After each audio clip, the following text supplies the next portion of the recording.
Well, good morning, everybody. Welcome to today's live stream. We've got some important things to talk about today. Most importantly, is this a bullish break on Bitcoin, or is it just a giant fake out? Right?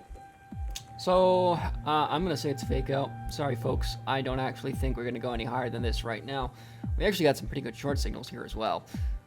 Let's go over this pattern, okay? So, first thing we need to do is go to, I guess, the 4 hours, right? Longest overexpanded period.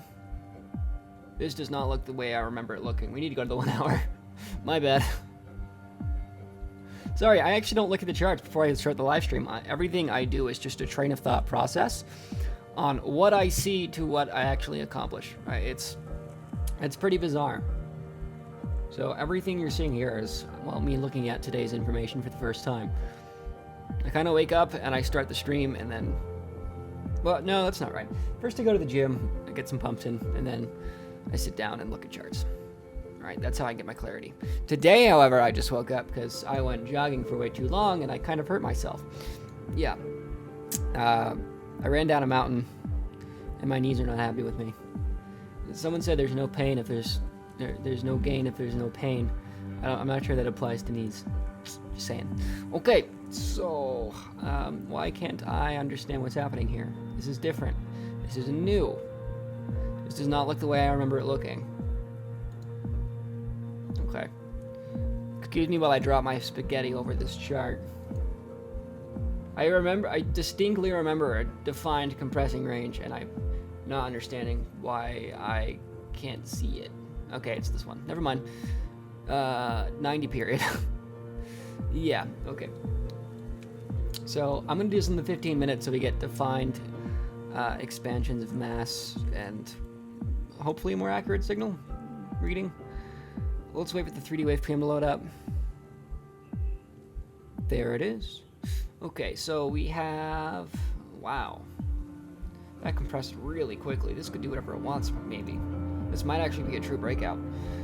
Okay, well, let's take a look at the 90 period. That's gonna be our defining factor here. This is probably gonna be an underwhelming live stream, now that I think about it. Because this does not look the way I think it should look. No, that's really rare. Okay. So, we actually have a pretty good visualization of what's happening here on the 3D wave PM through the new formation of volatility overhead. And in the Bitcoin markets, it's very rare for the following to happen. So do you see this plume that formed here? This little red bit that popped up like that? Okay. And then how there was a secondary move that came up as well, but it wasn't able to re-expand its previous periods. Think about this. When a period lights up on the 3D wave PM, when it turns the lighter color instead of the darker color, that implies expansion for that period. And typically, the way volatility overhead works is if we have this bloom of expansion, well then any new expansion is going to have a very hard time re-expanding the already overexpanded periods, right? It's like a car rolling down a hill and then you're telling me you're going to stand behind it and catch it. No. I don't think you're going to be able to stand behind a car rolling down a hill and be able to push it back up the hill. That's not logical because it would require an unrealistic amount of force in order to cause that kind of move, right? So it's kind of cool. Whenever we see plumes of mass generate and then we see a secondary new expansion and it tries to expand above the longer period, well, you'll notice anything above the 70 period, well, it doesn't re-expand. Why? Well, because it would require an unrealistic amount of force, and so the typical result is the car rolling back and squishing whoever tried to push it. And let's actually take a look what that looks like on actual price action.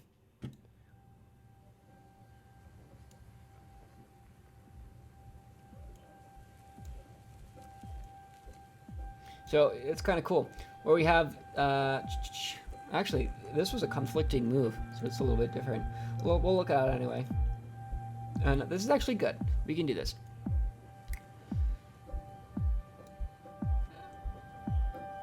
Wow. Yeah, this was a weird move. Let's talk that anyway. We would actually have better luck looking at a shorter time frame, but just from this little guy here, longest overexpanded period was 120.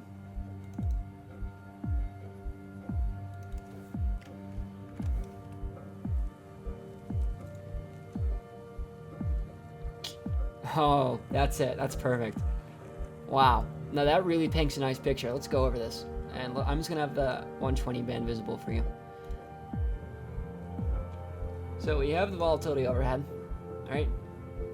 Where once we re-enter the band, right there, it implies we'll revert to the relative mean. And then it implies that we won't be able to re-expand this band until it's no longer red, until it turns to a green value, which happens around here, right? If we mouse over the 120 period, you'll notice it turns green exactly on this candle. So on this candle, it means price can once again travel outside the 120 band.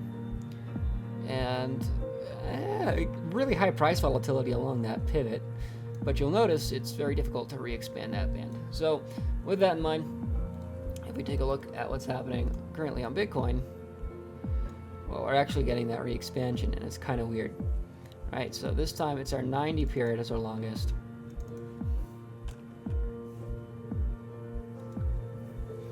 And today's events I would define as improbable, okay?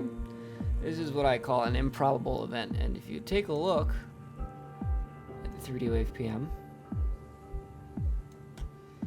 notice how we had in that expansion here, where we would expect all the volatility overhead just to compress. Well, interestingly enough, we actually caused the re-expansion of those longest overexpanded periods, and that's rare. So, does that mean main version could have failed? Is this a new breakout? Maybe. I want to take a look at the volume candle real quick.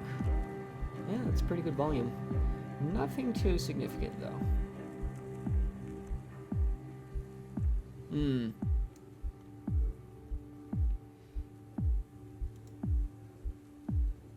This is a deceiving chart, I'll be honest.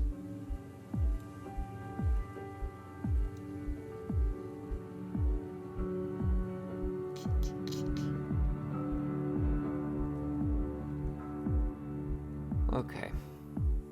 Well, I'm in a short, and my liquidation price is here. 5,750. So, let's just assume that we're going to retest the weekly 200, right? That's our number one assumption. How high could we reasonably layer shorts, expecting retracements down to those previous values? I think that's the way we should look at this, because I am starting to believe that we are getting new upward expansion, because there was sufficient force to actually cause the re-expansion of our longest overexpanded period. So, this is different. This is not what I would expect. And that's fine, because a plan B is more important than a good plan A. So let's look at the 250 period, our longest overexpanded period over here on the daily.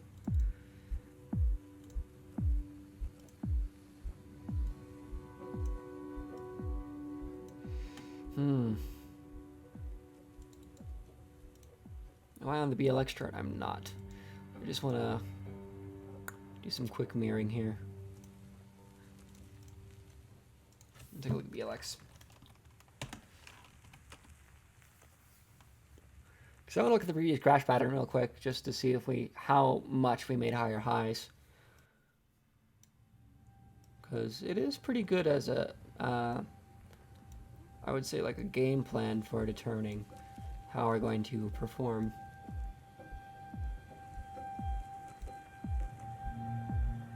Okay, it's barely any higher.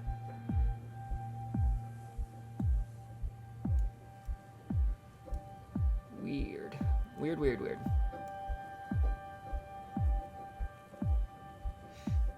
Here's an interesting way to think about it. So, do you notice this? I'm going to hide volume candles because I don't like them. They don't tell me much, to be honest. Not until someone can actually show me true net volume.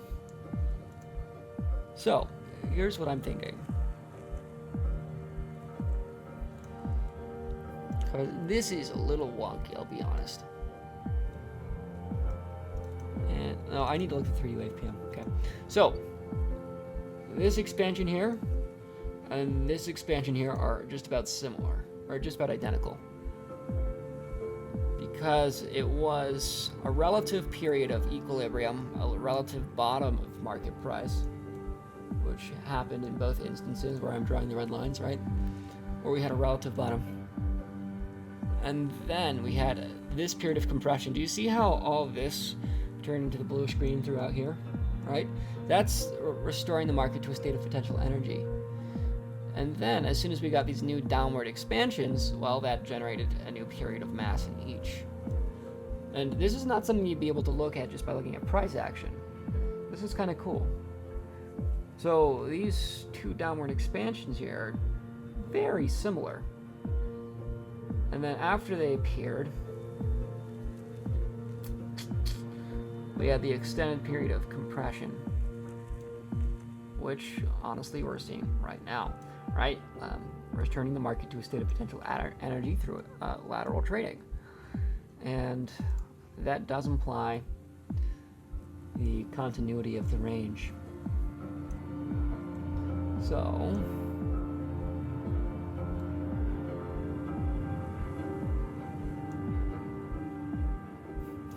wow, that's really nice. So I'm gonna point out what I'm seeing here. So one is here, right? One is here. This is the bottom of the mass generation, the actual plume that gets generated from the downward move, right? After that, we have a period of lateral trading on each one, which sets in the long-term period of compression, which we're seeing on both charts, like so. So, wow, that's really clean. That's really nice to look at. Okay, so because we're both in a period of compression on both crash pattern, I'm just going to draw something out for you. Hell, I'm about to use an Elliott wave pattern. I'm going to draw them incorrectly because I don't know how to use them. If I'm being honest, I don't think anyone does. But I just want to point out the impulses as defined by the mass readings. Okay. And I probably should have used the ABC because this is technically a consolidation range. 1, 2, 3, and then 4 is going to be here, and then down here for that retest. So that's not actually correct. It's not how you draw Elliott waves. But I'm doing so just so I can point out the similarities.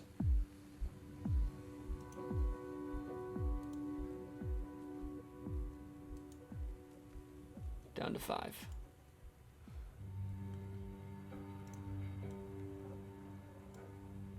So we had the initial bottom, the automatic rally, if we want to talk Wyckoff terms, come down for the,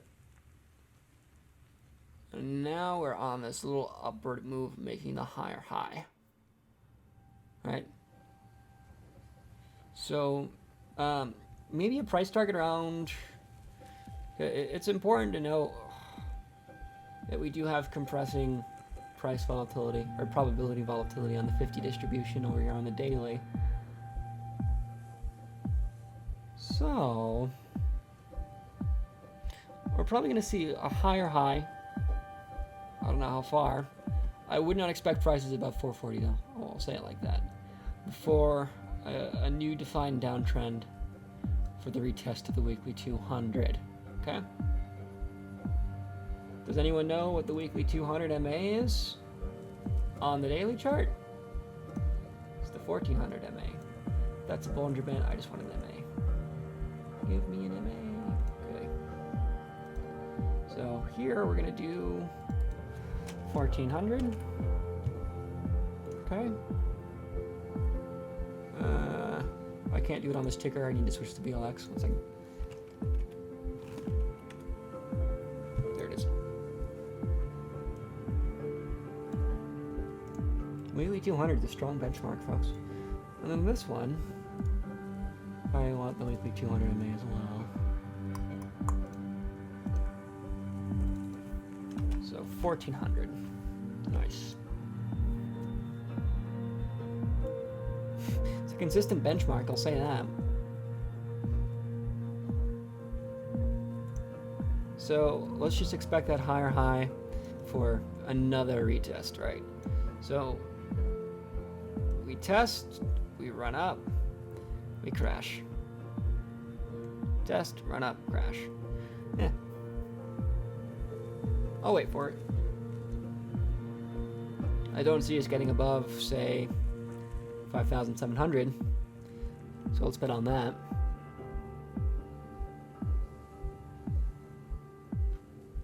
Is the British pound bearish? Oh, didn't we make a prediction on the British pound? That's kind of all the thoughts I have for Bitcoin right now. So I want to look at the British pound.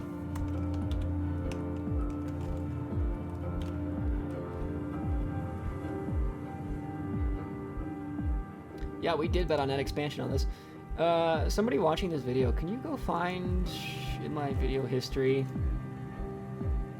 where exactly I decided to talk about the Wave PM cross and the British pound? Because we actually had a really nice, yeah, we had it right here.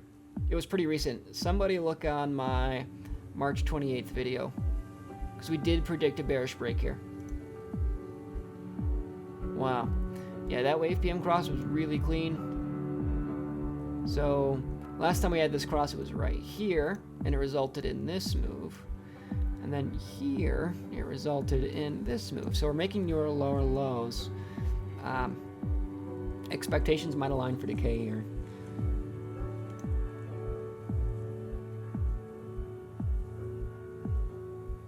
Huh.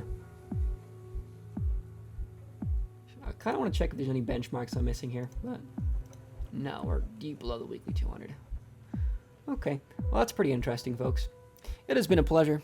I'll talk to y'all later.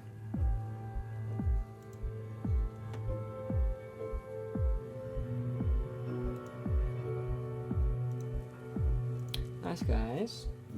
Excellent work. So let's take a look at the YouTube comments, see what you guys want me to do. It was a pretty good chart.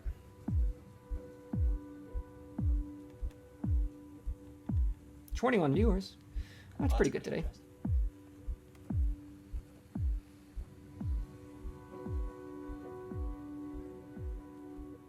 Horror Coder, you ask, what about the tiny red expansion over the 1 at 90 period? That's the point of volatility overhead. That's the unlikely event that happened, where we had the re-expansion of the period.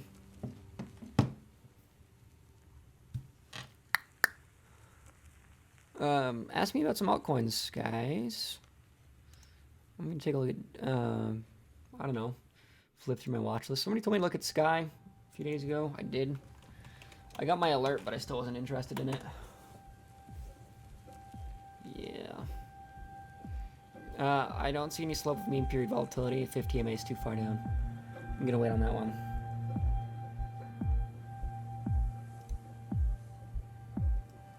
Just for EOS.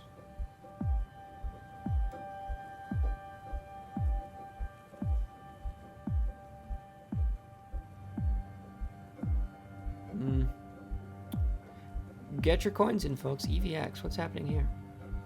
Oh, right. Moon Lambo. I should check what I'm currently in. I'm in gas. Got a small gas position. Yeah, that trend might take off. Huh. Well, we had the Wave PM cross here, which implied an upward break, and lo and behold, we are seeing the upward break. So from right here, that's good.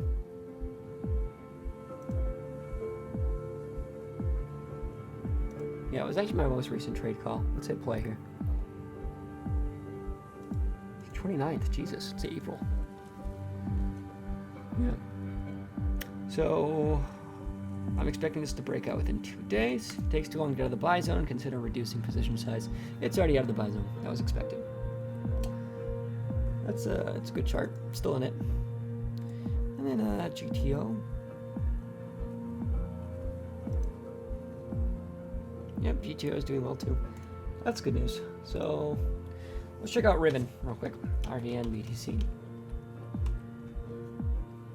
God damn. Kind of forgot about this.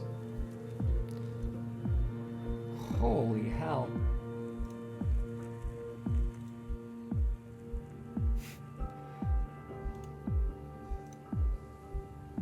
It's still going, isn't it? I'm shocked and appalled, good sir.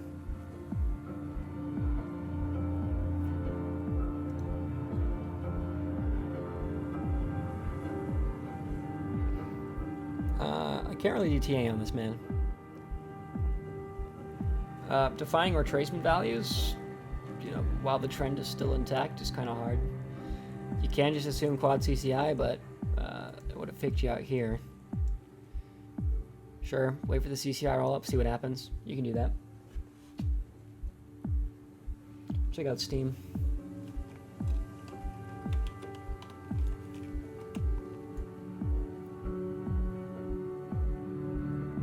Oh, no, I still think this is a bearish chart for the moment.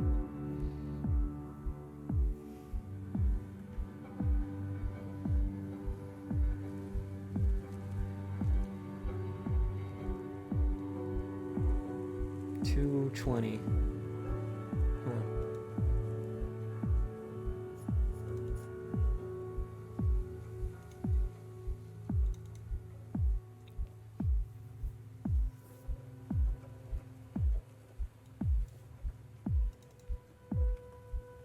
Do 240. Bit of a fake out there. No, I'm still bearish on this chart, unfortunately.